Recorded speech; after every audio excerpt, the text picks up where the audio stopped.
Olá, seja bem-vindo ao podcast Saúde Business, diretamente da Hospitalar, a principal feira do setor da saúde da América Latina. Nós somos o canal oficial do evento e é a primeira vez que a gente está com um estúdio em loco aqui no São Paulo Expo. A gente está muito feliz e espero que você goste, aproveite e acompanhe todas as conversas que a gente vai trazer aqui sobre os desafios, as demandas do setor de saúde.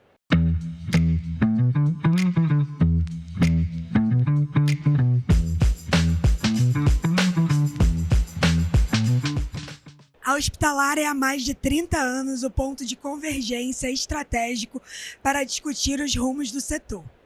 Tendências, inovações, desafios de gestão, negócios e conexões que movimentam o ecossistema da saúde. E é justamente isso que a gente vai trazer aqui, o que está sendo debatido nos congressos, nas arenas de conteúdo e nos corredores do São Paulo Expo.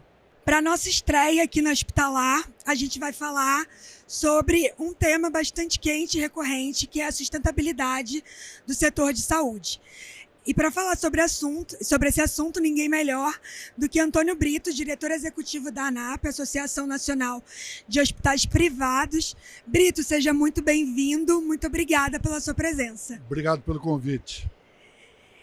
A gente está conversando com o pé direito, né, aqui com o Brito. Ele vai ajudar a gente a entender se o setor de saúde ele está se adaptando às novas demandas, né, e quais são as perspectivas para o futuro. Eu vou trazer aqui algumas informações do Observatório ANAP 2025, que foi lançado há pouco, para ilustrar nossa conversa, para servir como plano de fundo do nosso bate-papo. Brito, na edição desse ano, a gente teve importantes avanços na parte de eficiência assistencial dos hospitais, né? E também a gente teve uma redução no tempo de internação. Eu queria saber como que você avalia esse impacto, né, em duas frentes tão importantes para a operação de um hospital.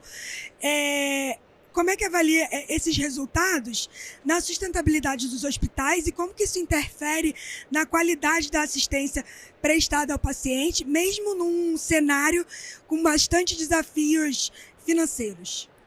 Os hospitais, eles vivem dois tipos de desafios que precisam ser enfrentados ao mesmo tempo. O primeiro desafio é, obviamente, prestar uma assistência de qualidade. E os hospitais da ANAP se orgulham muito de serem hospitais de excelência. Então, quando você olha no observatório ou em qualquer outro levantamento os resultados assistenciais, a redução de mortalidade, de letalidade, a melhoria no tempo de permanência, isso indica que está havendo melhor qualidade assistencial. Sim. Mas essa melhor qualidade assistencial tem que ser acompanhada do outro desafio. O outro desafio é que o hospital seja sustentável do ponto de vista econômico-financeiro. E a compatibilização desses dois desafios não é uma tarefa fácil. Sim. Então nós vemos com muito orgulho que a média dos hospitais da ANAP, apesar dos problemas que estão sendo enfrentados, essa média consegue manter um elevado padrão de qualidade assistencial e melhorar a eficiência operacional, o que melhora a chance de sustentabilidade econômico-financeira. Mas isso aí não deve nos afastar de estarmos preocupados. Porque se a gente olha daqui para frente, cada vez mais pessoas idosas, infelizmente no Brasil, pessoas idosas carregando doenças que não precisariam carregar ou não precisariam carregar no estágio em que carregam, porque não se trataram, porque não houve prevenção, porque não houve promoção.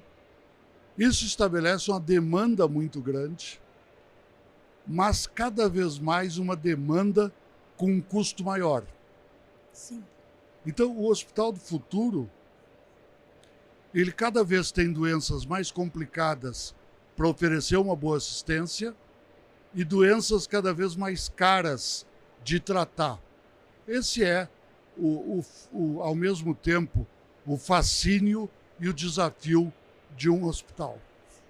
Aproveitando que você falou de envelhecimento populacional, né, o relatório aponta, né, esse avanço, que é uma coisa que está aí já é real. E aí, isso, consequentemente, sobrecarrega os hospitais com as doenças crônicas, né? Como que vocês, enquanto ANAP, orientam os hospitais a reorganizar essa jornada assistencial para promover a deshospitalização e a coordenação do cuidado em rede? Hoje, não há lugar sério no mundo que não saiba e não pratique que uma linha de cuidado integrada é, ao mesmo tempo, a melhor forma de tratar de um paciente e é a forma que mais economiza vida e qualidade de vida do paciente e recursos do hospital. Qual é o problema, no entanto? É que no Brasil, cada vez mais se fragmenta o cuidado. Então, você tem diagnóstico X. Sim. A sua operadora, no caso daqueles que dependem de plano de saúde, tem o lugar para fazer exame é aqui, o lugar para fazer consulta é lá, o lugar para fazer o tratamento é acolá. Se precisar de cirurgia, isto vai desperdiçando qualidade de vida, vai piorando a qualidade diagnóstica e terapêutica e vai encarecendo. Nós precisamos reorganizar o sistema. O sistema é bom quando você tem uma porta de entrada organizada. O velho e bom médico de família, Sim. O velho e bom generalista. Ele resolve 80, 85% dos casos. Não resolveu ali, vai num especialista indicado pelo generalista. E não como é hoje no Brasil, cada um vai onde quer, é atendido, no caso, repito, de saúde suplementar, repete exame, perde tempo de vida ou qualidade de vida e ainda custa mais caro. Nós não estamos sendo eficientes na forma de cuidar da organização de linhas de cuidado.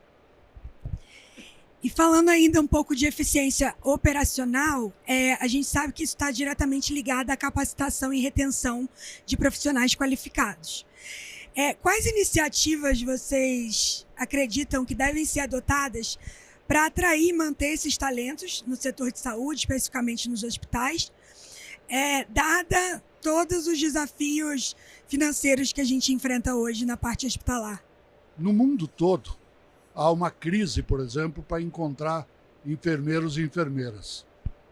No Brasil, e isso também vale para médicos, nós estamos tendo maior produção de novos profissionais do que produção de profissionais em condições de garantir o melhor nível de atendimento.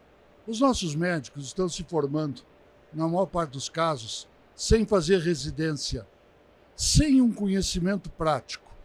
Os nossos enfermeiros e enfermeiras, de alguma forma, o mesmo problema. O que acontece com um hospital de qualidade? Ele seleciona as pessoas, mas elas não chegam ao hospital, em média, em condições de imediatamente irem para a atividade de atender o paciente.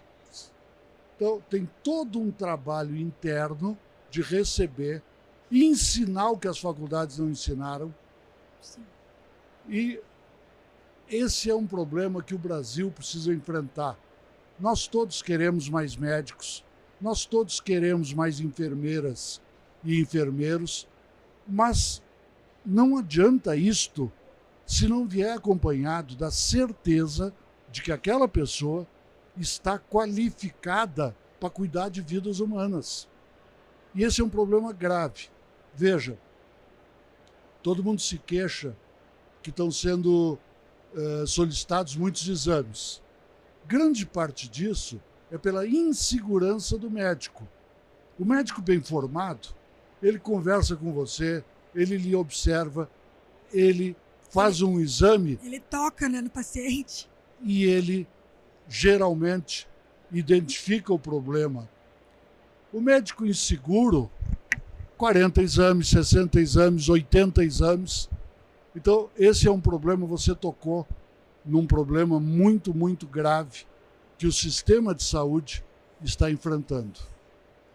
Falando mais agora sobre a qualidade, né, dos serviços, a adesão, acreditação e a implementação de protocolos assistenciais são marcas dos hospitais da ANAP. Queria saber quais barreiras que o senhor identifica que precisam ser superadas para que a cultura de qualidade seja ampliada para além das instituições de excelência. No Brasil, de forma vergonhosa, nós não temos mais de 500 hospitais, de um total de 6.400, com algum nível de acreditação. O que significa ter um nível de acreditação? Não é ter uma estrelinha numa placa na porta. É que quem tem acreditação passou por todo um trabalho, o hospital, de revisar os processos, estabelecer os melhores procedimentos, tudo isso avaliado, treinado. É como você chegar num lugar e encontrar as pessoas suficientemente treinadas ou não suficientemente treinadas. É isso que a acreditação quer dizer. Além de, é claro, de ter as suas instalações checadas para ver se elas podem oferecer aquilo que o hospital tem que oferecer. Na ANAP, só podem ingressar na ANAP hospitais que têm acreditação. E nós temos, de um lado, o orgulho de dizer que mais da metade dos hospitais brasileiros com acreditação de nível superior estão na ANAP. Só que a gente tem a tristeza de dizer isso, porque nós queríamos, e o Brasil precisa, que, como nos Estados Unidos e em outros países, a maioria dos hospitais tenham acreditação. A acreditação dá trabalho para o hospital? Dá. Sim. A acreditação custa dinheiro para o hospital? Custa. Mas é ela que vai garantir que você, hospital, do momento que o paciente marca uma consulta ou uma internação, ao momento que ele é operado no bloco cirúrgico, que tudo tem procedimentos qualificados, estudados, uniformizados, que não há improvisação ali dentro, que não há falta de qualidade. Por isso que nós defendemos com muito entusiasmo a questão da acreditação e lamentamos que o Brasil tenha números tão vergonhosos num país que tem uma boa medicina, haja tanto constrangimento com esse número baixo. Falando agora um pouquinho mais da parte financeira, né, que são muitos desafios financeiros, como eu já mencionei, o Observatório ANAP 2025 também mostra, né, um crescimento expressivo das glosas por parte das operadoras e um agravamento no atraso dos pagamentos. Isso pressiona diretamente o fluxo de caixa das instituições, né? E eu queria saber como que essas questões atingem a sustentabilidade financeira dos hospitais e quais medidas o senhor enxerga, ou a ANAP enxerga, para tentar driblar esses desafios sem impactar na qualidade assistencial, no serviço prestado ao paciente. Esse é o grande problema do momento, né? Veja, os hospitais privados precisam que as operadoras estejam muito bem. Por quê? Pelo sistema brasileiro, as pessoas individualmente ou as empresas onde pessoas trabalham contratam planos de saúde e pagam mensalmente o plano de saúde. O plano de saúde deve pagar o serviço prestado pelos hospitais. Então, quando você vai a um hospital, você é atendida, você só é atendida se a operadora autoriza o seu atendimento. Sim. E uma vez acontecendo o atendimento, o hospital manda a conta com base num contrato que tem com a operadora. O que aconteceu? No período em que as operadoras estavam enfrentando dificuldades, logo após a pandemia, as operadoras começaram a atrasar os pagamentos aos hospitais. Você vai no hospital, você tem o atendimento, o hospital manda a conta, mas essa conta, em vez de ser paga em 50, 60 dias, chega a 120, 130 dias. Ora, o hospital tem que receber na hora o paciente, tem que atender na hora, mas não sabe quando e o que vai receber. Então, esse é um problema sério. E agora, respondendo a segunda parte da sua pergunta, o que a gente espera que aconteça é que, como as operadoras estão melhorando de situação financeira, Sim. nós esperamos que melhore o prazo de pagamento delas, operadoras, aos hospitais. Porque, por sua vez, os hospitais estão sendo obrigados a atrasar para quem fornece insumos ou equipamentos a eles, hospitais. Ora, É um efeito dominó, né? não pode funcionar assim. Não pode. Todos nós temos que estar operacionais em condições de prestar serviço. Então é isso que a gente tem mostrado através dos números, por exemplo, do observatório. Mesmo diante desses entraves, dessas dificuldades financeiras, o observatório mostrou que 43% dos hospitais conseguiram manter os investimentos previstos para 2024. E 14% investiram mais do que havia sido planejado. Queria saber, o senhor enxerga quais áreas que têm sido priorizadas pelos hospitais nessa parte de investimento? Nós temos 41% dos hospitais que não conseguiram cumprir o seu programa de investimento. Veja, os hospitais estão vazios ou lotados? Lotados, com uma taxa de ocupação muito alta. Então, qualquer hospital, ele nesse momento tem um plano de expansão, ou novos leitos de UTI, ou a abertura de clínicas pela cidade, ou a criação de um novo tipo de serviço. Por exemplo, vai abrir uma maternidade, um serviço de atendimento oncológico, aí por diante. Eu não conheço um hospital da ANAP que não tenha um plano de investimento. Esse plano de investimento, ele é super importante para que amanhã não falte atendimento ao paciente, porque o número de pessoas envelhecendo está aumentando, porque elas, infelizmente, estão envelhecendo. Sim. Cada vez mais doentes. Então, quando a gente defende que o hospital possa investir, é pensando no atendimento ao paciente amanhã ou depois. E isso tem sofrido. Porque, veja, se eu vivo de prestar serviço e você não me paga pontualmente pelos serviços que eu presto, o que eu vou fazer? Vou buscar dinheiro nos bancos com essa taxa de juros? Vou reduzir o investimento. Mas eu reduzo hoje o investimento e isso aí gera um problema amanhã ou depois.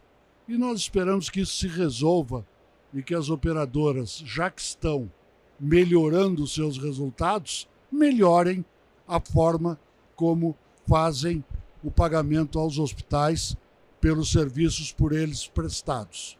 Nenhum de nós é contra a glosa. Você tem o direito de perguntar no restaurante Sim. ou em qualquer lugar, para um pouquinho, o que é isso aqui? Sim. O que a gente não pode ter é a glosa sendo usada para adiar o momento de pagar a conta. Falando agora um pouco sobre modelo de remuneração, a gente tem avançado em algumas discussões sobre remuneração baseada em valor, né? A gente sabe que ainda o modelo predominante é o fee-for-service, né? Eu queria saber quais barreiras mais críticas precisam ser enfrentadas para viabilizar uma transição real para modelos que priorizem desfechos clínicos e a eficiência. E como os hospitais podem contribuir, ajudar para acelerar esse alinhamento com as operadoras? O sistema atual todos perdem. Perde o paciente acima de tudo, perdem as operadoras, perdem os hospitais. A notícia boa é que começou a aumentar de forma até significativa o volume de serviços prestados pelos hospitais contratados por um pacote fechado. Então, para aquela discussão, quantos metros de gases você usou, qual foi o remédio que você deu.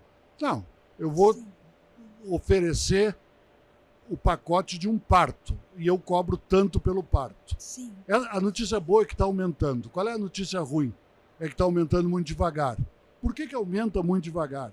Porque as operadoras e os hospitais estão muito na discussão sobre a conta que passou, sobre a glosa que passou, sim, e não estão encontrando espaço para uma conversa mais construtiva, que seria: vamos abandonar esse velho sistema que ninguém gosta, que não é bom para ninguém.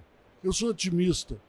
Eu acho que o novo modelo ele vai se impor, né? E a gente, se Deus quiser, eu espero que a cada ano o Observatório da ANAP mostre um crescimento de outros modelos de remuneração baseado em indicadores e em indicadores de desfecho. O exemplo que a gente dá é muito simples. Eu tenho 2 hospitais, um hospital para a doença X, a pessoa tem que ficar só 2 dias no hospital, tem um índice quase inexistente de infecção e um índice praticamente inexistente de necessidade de retorno da pessoa. Sim. Esse aí custa 120. E tem um outro que é mais barato, custa 100. E onde tem maior volume de infecção, maior volume, as pessoas voltam mais. Sim. O que é barato e o que é caro em saúde? Nós temos que examinar o desfecho, o resultado. O resultado. Então, é difícil porque o momento é complicado, mas esse é o caminho certo e a gente tem que acreditar nisso. O senhor falou agora de indicadores, né? Com o sistema de indicadores hospitalares da ANAP se expandindo para mais de 70 hospitais públicos e filantrópicos, como a entidade pretende avançar para que essa base de dados influencie políticas públicas e incentive uma gestão mais orientada a dados, a evidências no país? Você usa no seu carro o Waze, GPS. Sim. Não é possível que em saúde a gente não use o Waze ou o GPS. O que são o GPS e o Waze da saúde? É saber identificar o que está dando certo, o que está dando errado.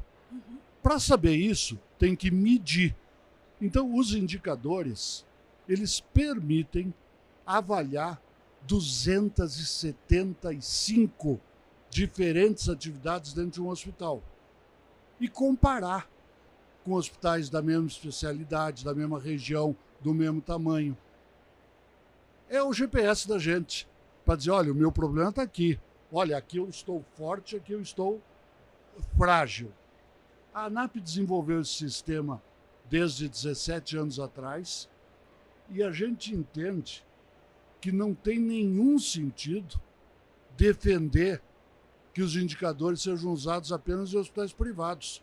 Nós precisamos ter saúde de qualidade, pública, privada, federal, municipal, filantrópica, não interessa. Sim. Então nós oferecemos gratuitamente e hoje há uma adesão extraordinária de hospitais públicos e a gente fica muito orgulhoso de poder prestar esse servicinho em favor do sistema de saúde do país. E o senhor comentou no início, né, sobre a fragmentação do sistema de saúde. Isso ainda é um problema bastante significativo para a gestão em saúde baseada em dados, né, porque os sistemas eles não se integram, né? Cada instituição tem uma, no setor privado é um, no público é outra. Na sua visão, o que falta para interoperabilidade entre hospitais, operadoras e órgãos públicos sair do discurso, sair da teoria e se tornar de fato uma realidade estruturante para o setor, né? Principalmente nesse momento aí de muitos desafios que a gente enfrenta? Eu vou lhe dizer o que eu penso muito francamente. Em primeiro lugar, não falta tecnologia. Em segundo lugar, não faltam dados a serem integrados. Acontece que a integração dos dados, que é o que o cidadão e a cidadã querem e precisam, ela só vai acontecer se houver confiança porque o hospital tem os seus dados, mas os dados são seus. Eu sou um mero guardião desses dados. Se eu vou passar esses dados adiante, para quem vai passar? Com a LGPD, a proteção dos dados individuais é uma lei fortíssima nesse país. Então, eu acho, em primeiro lugar, que falta mais confiança. Não falta tecnologia.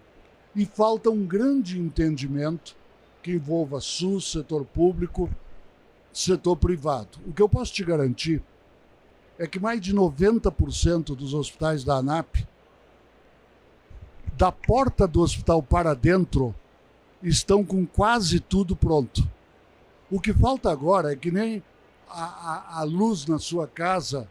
Sim. Ali dentro está tudo pronto, mas eu preciso ligar ao canal geral que espalha essa luz. Então, que é a interoperabilidade, que organiza os dados. Há um trabalho muito bom sendo feito pela secretária Ana Estela Haddad. O governo está atrasado, nós estamos atrasados, mas importa que está começando a andar. E eu, todos os dias de noite, quando rezo, uma das orações é para que isso ande mais rápido. Assim seja, né, Brito? E agora, falando um pouquinho de tecnologia, a gente está caminhando aqui para o final do nosso bate-papo. A gente vê falar de muitas plataformas, ferramentas, a inteligência artificial está dominando todas as discussões. Mas, para você, o que o gestor de saúde precisa avaliar na hora de adquirir essas tecnologias? Porque ela, de fato, precisa fazer a diferença na vida dos profissionais de saúde, né, na operação e na assistência, na experiência do paciente. Não adianta ter uma plataforma, uma ferramenta só para dizer que tem, né? Mas qual conselho você daria para o gestor de saúde na hora de avaliar a aquisição de uma tecnologia? Eu preciso dela e eu preciso para quê? E qual delas? Então, veja, nós temos isso, é muito positivo, uma verdadeira explosão, essa feira mostra isso aqui. Sim. Uma verdadeira explosão de oportunidades tecnológicas. Só que essa não é uma decisão fácil de tomar.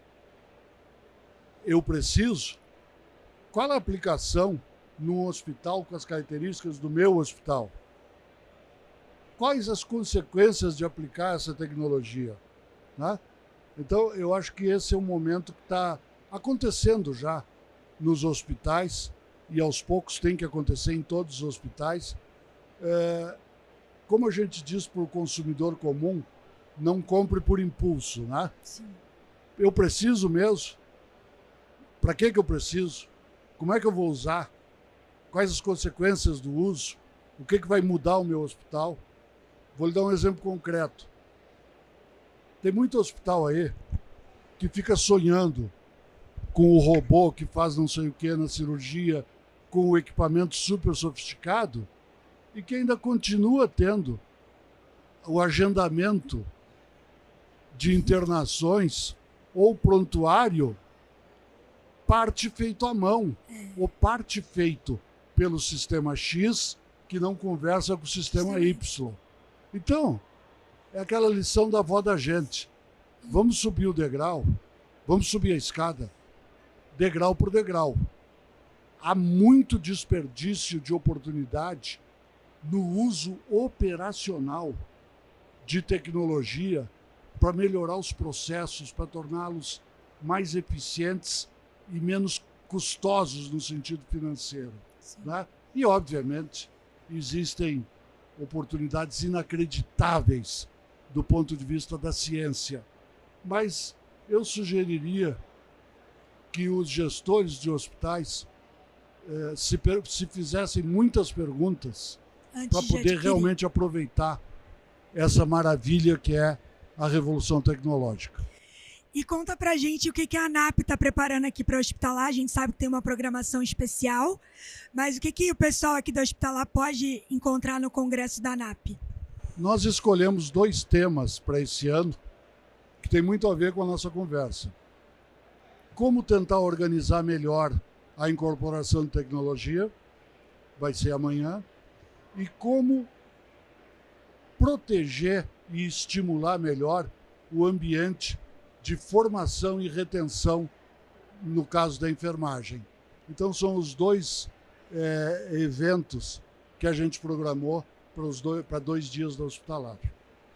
Muito obrigada. Vou pedir só para você deixar uma mensagem final para quem está nos assistindo, o gestor de saúde, o profissional de saúde, uma mensagem que possa inspirar ele a continuar nessa jornada, tendo resiliência no que ele acredita.